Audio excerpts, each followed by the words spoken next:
5, we're available if everyone's ready to There's going to be smoke on the first floor.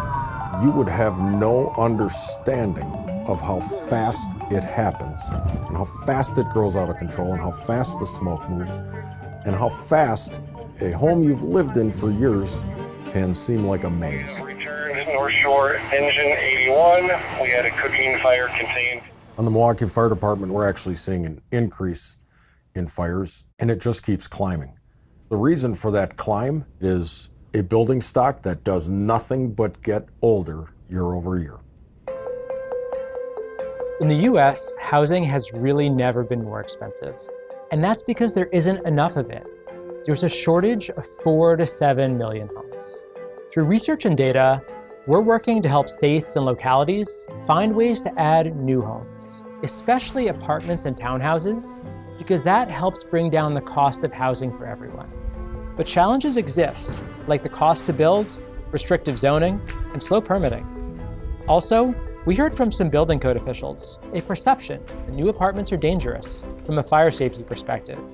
And so that led us to compare the fire death rate for old and new buildings, as well as single-family houses and apartments.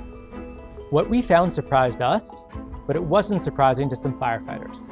The preponderance of deaths that I've seen throughout my career occurred usually in single-family buildings that are unprotected, had the minimal fire safety features. We have old wood frame building stock, very closely, densely positioned. We have wildly outdated appliances in many of these buildings. But the electrical systems are antique. A single-family home has the open interior stairs and limited secondary means of egress. All these things conspire to creating more fire, and we're seeing it across the nation. The fires I've been in modern multifamily buildings, much less severe. They're usually controlled much faster. We're able to deploy, get our people up there safe and effectively to put these fires out. That's right. Our research disproved the myth that new apartment buildings are more dangerous. While we didn't look at specific fire suppression systems like sprinklers, we did find that the age of a building is by far the strongest predictor of its fire death rate. So homes built before 1970 have a much higher fire death rate than homes built since 2010. And the fire death rate in modern apartments is less than 1/6 the fire death rate in single-family homes or in older apartments. On Mother's Day this year, in the 2700 block of West Highland, we had a fast-moving fire, and people out of 3rd and 4th floor windows on all 4 sides, heavy smoke pushing behind many of them. Many dozens of people were rescued, either carried down ladders, dragged through the hallways and down the stairwells and out the doors. And there were people who had jumped even prior to our arrival, so we had to help them, broken limbs and whatnot.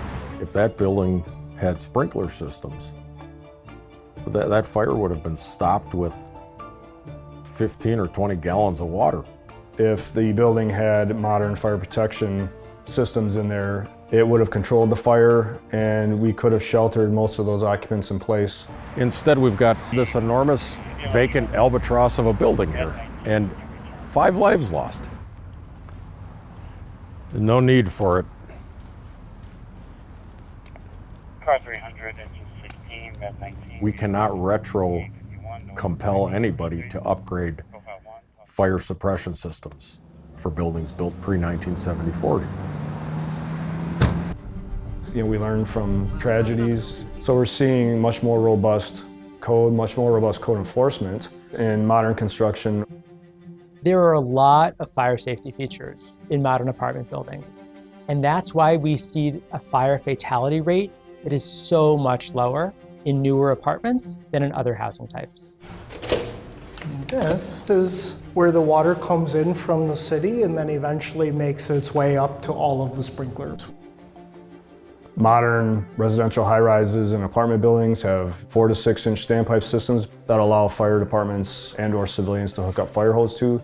So the firefighter carries up a hose. They can get to that standpipe, so they aren't obligated to get a hose all the way up from a truck. There's 2-hour drywall between apartments. It's going to give you a much better chance at putting that fire out, preventing that from spreading from your unit to other units and seeing a loss of life. So why isn't more multifamily housing being built? Cities and towns have made it a lot easier to build single-family homes than any other housing type.